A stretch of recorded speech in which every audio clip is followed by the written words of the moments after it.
Good morning, everybody. My name is Manal Fatima.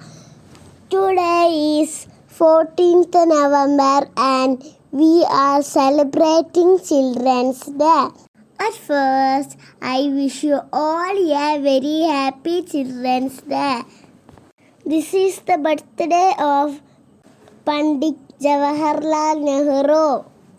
He was the first Prime Minister of India. Children fondly called him Chachaji.